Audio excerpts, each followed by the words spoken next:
बिस्मिल्लाहिर्रहमानिर्रहीम।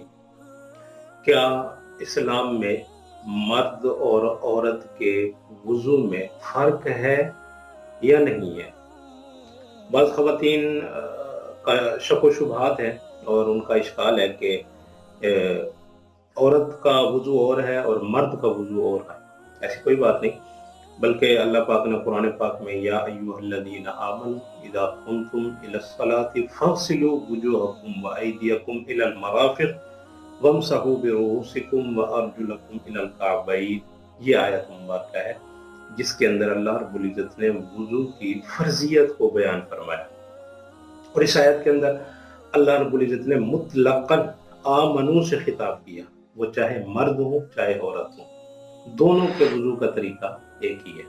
इसमें कोई किसी किस्म की शक व शुबहात में पढ़ने की कोई गुंजाइश, कोई ज़रूरत ही नहीं है। तो औरत यूँ करें जब भी वुज़ू के लिए आप वुज़ू करें तो सबसे पहले 3 मरतबा दोनों हाथ धो लें, फिर 3 मरतबा मुँह में पानी डाल के कुल्ली कर लें, 3 मरतबा नाक में पानी डाल के नाक को साफ कर लें, फिर उसके बाद 3 मरतबा अपने चेहरे को धोएं अच्छी तरीके से। फिर उसके बाद आपने बाजू धोने हैं कोहनियों समेत। वमसहू बिरुऊसिकुम, फिर आपने अपने चौथाई सर का मसा करना है।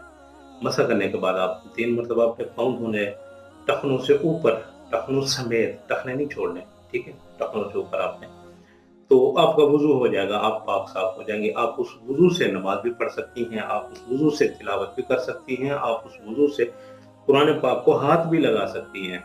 तो इस किस्म का कोई भी शक व शुबा जो बाज़ ख़वातीन में ये पाया जाता है कि हो सकता है कि औरत के वुज़ू का तरीका कोई और हो, बल्कि ऐसी कोई बात नहीं।